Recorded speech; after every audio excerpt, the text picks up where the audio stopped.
Well, thank you very much. At the very outset, for your kind invitation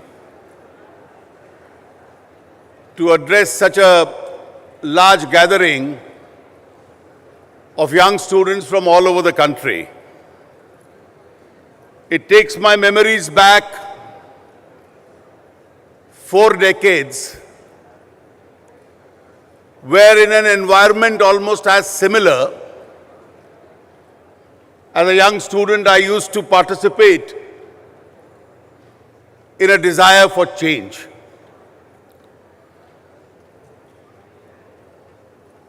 And today, if I look at the kind of anger and cynicism which has built up in India, I can very safely say that having seen the last few decades of Indian public life, it is far more than what I saw when Indian democracy was at its lowest. That was during the mid-1970s when the emergency was proclaimed. I've been asked to speak as a representative of a political party on a subject as to why you must vote for my party, the BJP.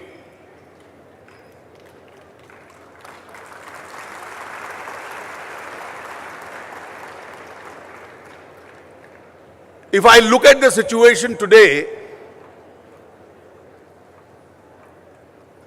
I see one of the greatest feelings of anger and cynicism, as I pointed out. There is a huge anti-incumbency environment. We speak in terms of India as a nation of young population, but it's a country which is almost seething with anger and negativism. The challenge of our democratic process is, how do we channelize this anger and convert it into a positive energy as far as India is concerned? Why is there cynicism in the country today? Let me ask myself a few questions. In the last 2 decades, the last 21 years, we showcased India as an emerging global power. There were successive governments. We showcased India as an investment destination. And suddenly in the last 3-4 years, we have seen a complete collapse of economic management as far as the country is concerned. The world which looked at India as an investment destination today is looking for better opportunities elsewhere. Indian investment is traveling out of the country. And when investment in this country dries up, the entire economic cycle breaks down. Investment means more economic activity. More economic activity will mean more jobs, more revenue, more enrichment in the pockets of the state, better infrastructure, better social sector spending.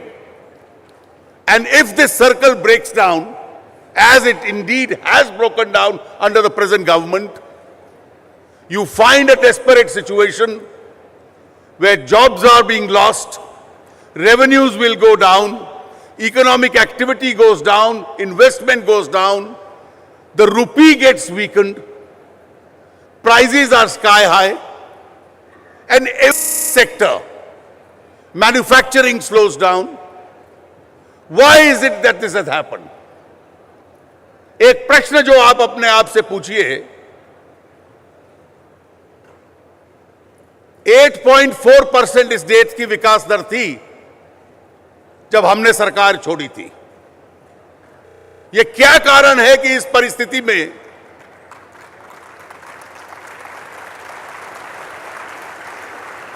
क्या कारण है कि इस परिस्थिति में आकर देश खड़ा हुआ है? I have drawn, friends, 5 lessons of the last few years. And my first lesson is, India must have a political leader as its Prime Minister. Prime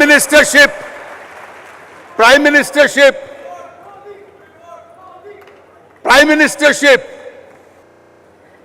is not an employment. It's an act of public service. A Prime Minister must be decisive. A Prime Minister must be willing to leave his post. A Prime Minister must have the capacity to take a decision. He must have a capacity to overrule a decision. But if the Prime Minister of the country, along with his cabinet, can be overruled by somebody half his age,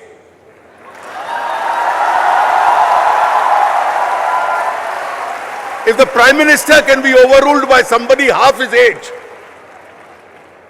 and if the Prime Minister of the country wavers, then certainly the Prime Minister will be incapable of taking hard economic decisions. Prime Ministers are judged not by the number of years that they remain in office. They are going to be judged by the footprints that they leave behind. And therefore, the fact that this country did not have a person who's either a political leader of the country or not even a political leader of his party as the Prime Minister of the country, decision making in the field of economy has suffered.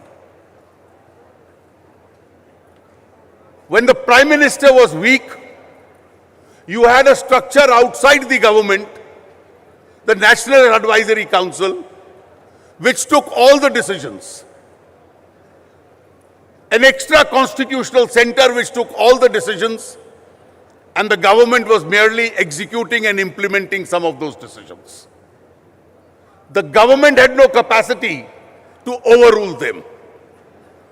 How much has corruption cost us? Malani just now was giving an elaborate presentation on black money. But more than this black money, see the impact of corruption. Are you aware of the fact why the Indian rupee has collapsed? The Indian rupee has collapsed, those students of economics would know, because there is a high current account deficit. What is the current account deficit? A current account deficit is when the foreign exchange that we earn is less than the foreign exchange that we spend. We have to import oil. We have to import edible oils. Are you aware of the fact that $20 billion, and each $1 billion today is 6,300 crores. So 6,300 crores into 20 billion dollars we are importing coal into this country. India has coal surplus, but because we had a corrupt government at the center, which by a process of nepotism destroyed the whole system of allocation of coal blocks, your coal mining in those areas has come to a standstill. And we have to spend foreign exchange to buy coal from outside the world. We have an iron ore surplus. We were supplying iron ore to China. Today we are importing iron ore into this country because of wide-scale corruption. Where has this corruption taken us? Our foreign exchange spending has increased because of these acts of corruption. What happened in 2G? In 2008, you allot spectrum at the 2001 prices. The CAG says 1,76,000 crores was lost. Bofors was the most talked about corruption scandal of the past. Only 64 crores. Compare that with what is happening today. 1,76,000 crores in spectrum, 1,85,000 crores in coal blocks. I am not referring to the others. In a situation of this kind, coal mining stops, telecom licenses are cancelled, investments are confiscated, and the world is not willing to trust the Indian economy. The government says the opposition doesn't cooperate. The only instrument of cooperation that they have is not a dialogue. The only instrument of dealing with the opposition that this government has is to deal with the opposition through the Central Bureau of Investigation. The Congress knows, the UPA knows it cannot contest the elections politically. And therefore, if I can't fight them politically, if I can't fight their leaders politically, let me use investigative agencies to fight them. We have seen a breakdown of relationship between the government and the opposition because of this misuse of investigative agencies. This is as far as your economy is concerned. What is the state of national security? While I was driving to this place, I saw a news on the television channel that when the Prime Minister of India was meeting Mr. Nawaz Sharif, Pakistan had come and occupied an Indian village in Kupwara in Kashmir. Chinese do it regularly. Look at what is the state of our country's strength. Our national pride, our national security, our national honor are on at stake. Almost at will, Pakistan can engineer cross-border terrorism anywhere in this country. Almost at will, they can enter the Indian line of control, kill our soldiers, go back, and instead of a strong government and a strong leader at the center, we are almost on our knees saying, we still want to talk to you.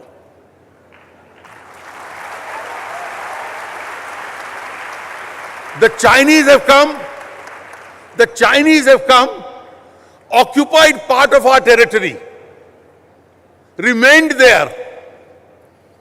Our president goes to Arunachal Pradesh, our army chief goes to Arunachal Pradesh, they start objecting, as though Arunachal Pradesh belongs to them.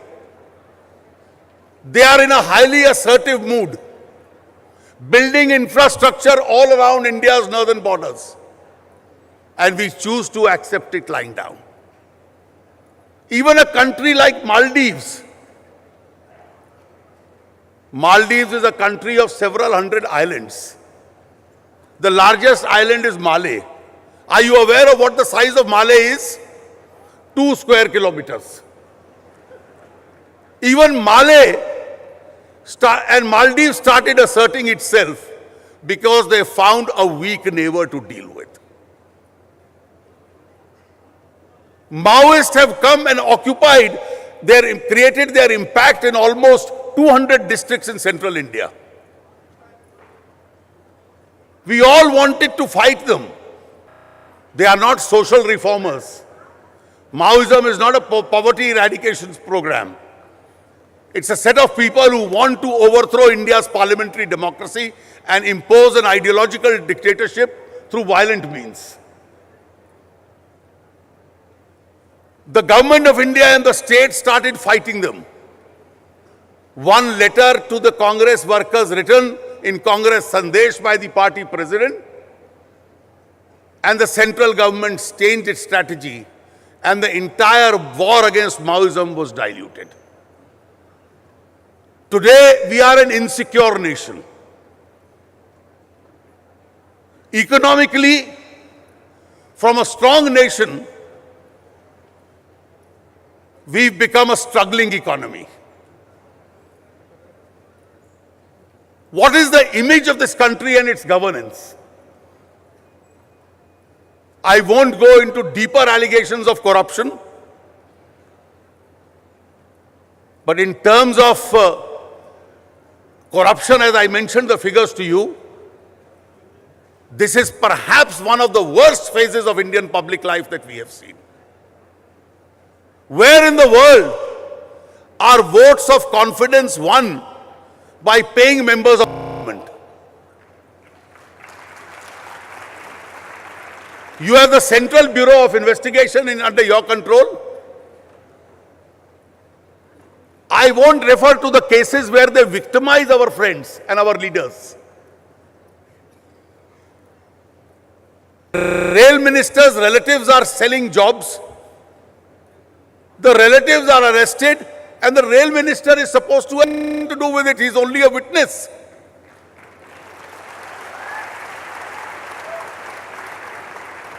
The cost of the SP and the BSP supporting you for 9 years in parliament, every time this government is in difficulty because they don't have a majority in parliament, these two political parties stand up and start supporting them. They bail them out. There are cases of corruption against their leaders, and you use the CBI as a bargain counter for bargaining support in parliament every now and then.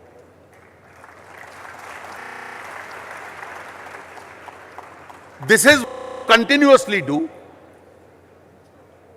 Commonwealth Games was an occasion to showcase India to the world. You converted it into an instrument of money making. All natural resources are sold by you in a manner that your own pockets of those supporters of yours are enriched by this process. If this is the state of India's economy, if this is the state of India's security, if this is where the moral standing of this government is, then surely India needs a change. And if India needs a change, how does that change come about? The change clearly comes about, and I'll put this question to you because you are all young people, आप सब नौजवान हैं, विद्यार्थी हैं. प्रश्न ये है कि देश के अंदर राजनीतिक नेता कैसे खड़ा होना चाहिए? How is political leadership to be created? How was President Obama created? How many of us knew his name 3 years before he was elected as the president? He created an impact during his campaign. How are presidents and prime ministers in democracies elected? And the big choice you have to all make now is India going to be a dynastic democracy, or is India going to select its leaders on basis of proven merit?